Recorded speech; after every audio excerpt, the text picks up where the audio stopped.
Gene पियाजे का सिद्धांत व्यक्ति में होने वाले संज्ञानात्मक विकास पर अभी तक हुए शोधकर्ताओं पर यदि विचार किया जाए तो पता चलेगा कि किस सन 1960 के पहले इस योग्यता के विकास पर मनोवैज्ञानिकों को ध्यान केंद्रित नहीं हो सका था। यद्यपि स्विट्जरलैंड के महान मनोवैज्ञानिक जीन पियाजे ने सन 1920 से ही इस योग्यता पर कार्य प्रारंभ कर दिया था, परंतु पियाजे के कार्यों को सन 1960 के बाद ही महत्व मिल सका।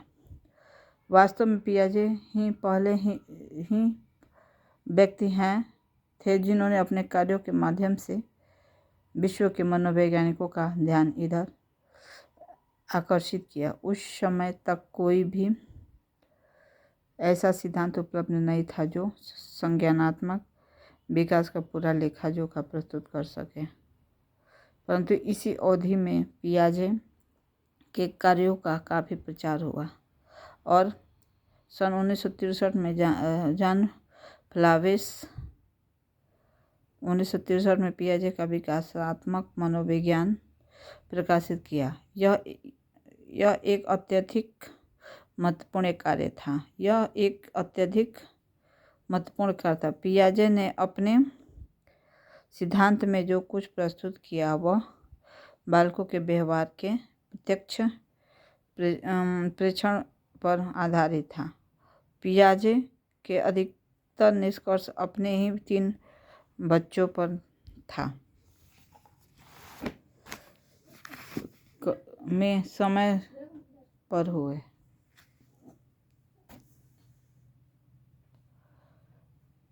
संज्ञानात्मक विकास पर आधारित थे। बच्चे सक्रिय ज्ञान निर्माता तथा नन्हे वैज्ञानिक हैं जो संसार के बारे में अपने सिद्धांतों की रचना करते हैं। जीन पियाजे संज्ञानात्मक विकास को स्पष्ट करने के लिए पियाजे 1952 ने जो सिद्धांत प्रस्तुत किया उसका विवेचन करने से पहले सिद्धांत के कुछ प्रमुख पक्षों पर विचार कर लेना अत्यधिक उचित था।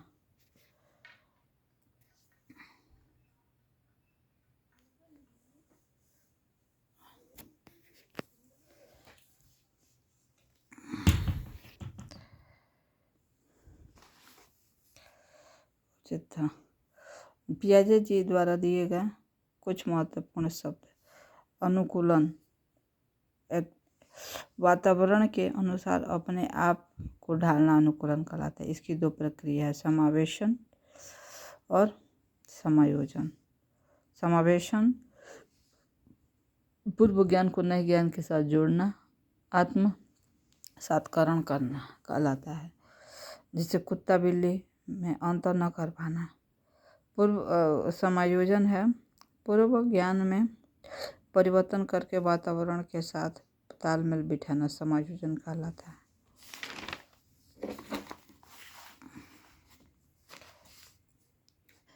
साम्य धारण, इनके द्वारा बच्चा आत्मसात्करण और समायोजन की प्रक्रिया के बीच संतुलन कायम करता है।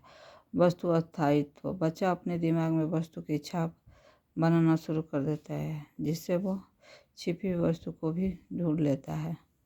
जीववाद, जब बच्चा सजीव और निर्जीव वस्तुओं में अंतर नहीं कर पाता है।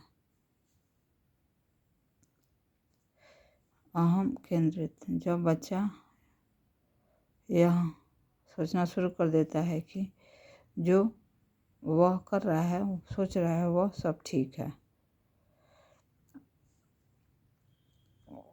अविलोम्यता अपलटावी, बच्चे जिस बिंदु से आगे निकल जाते हैं आप वापस अब उस बिंदु पर नहीं लौट पाते हैं। जैसे 5 + 6 = 11, तो 6 + 5 = 2। तो उसी को उल्टा पूछ देने पे वो नहीं बता पाते हैं, जो बताया जाए उसी पे रहते हैं। केंद्रीकरण, जब बच्चा किसी वस्तु की सारी विशेषताओं को छोड़कर केवल एक विशेषता पर ध्यान देते हैं।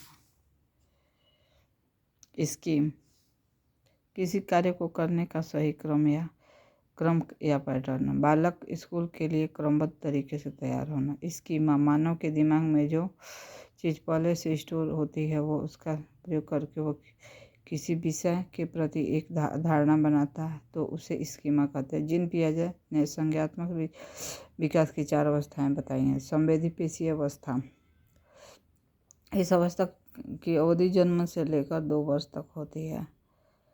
इस माध्यम से बच्चा अपने ज्ञानेंद्रियों के माध्यम से सीखता है। इसमें वस्तु स्थायित्व का गुण आ जाता है। पूर्व संक्रियात्मक अवस्था, इस अवस्था की अवधि 2 वर्ष से लेकर 7 वर्ष तक होती है।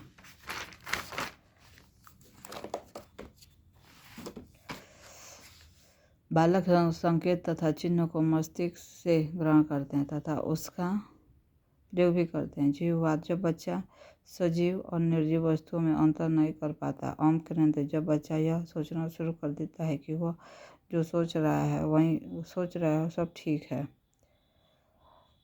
अभिलोम्यता और पलटावे, बच्चे जिस बिंदु से आगे निकले जाते हैं वापस उस बिंदु पर लौट के नहीं आते हैं। मुद्रा संप्रेद, दूरी, भार, ऊंचाई आदि के कंसेप्ट की कमी इसी अवस्था में होती है। मत्स्य आदि को उलटना पलटना आदि सीखता है। केंद्रीकरण, जब बच्चा किसी वस्तु की सारी विशेषताओं को छोड़कर केवल एक विशेषता पर ध्यान देता है, केंद्रीकरण कहलाता है। मूर्त संक्रियात्मक अवस्था, इस अवस्था की अवधि 7 से लेकर 12 वर्ष तक होती है। इस अवस्था में बच्चा सामने रखी हुई वस्तु चीज़ों को देखकर कुछ कर सकता है या उन चिंतन करना शुरू कर देते हैं। इस अवस्था में अपलटावी, जीववाद, मुद्रा, भार आदि का गुण आ जाता है। औपचारिक संक्रियात्मक अवस्था, इस अवस्था की अवधि 12 वर्ष से 15 वर्ष तक 12 वर्ष तक होती है। यह संज्ञान का सर्वोच्च होता है। इसमें बच्चा अमूर्त चिंतन करने लगता है।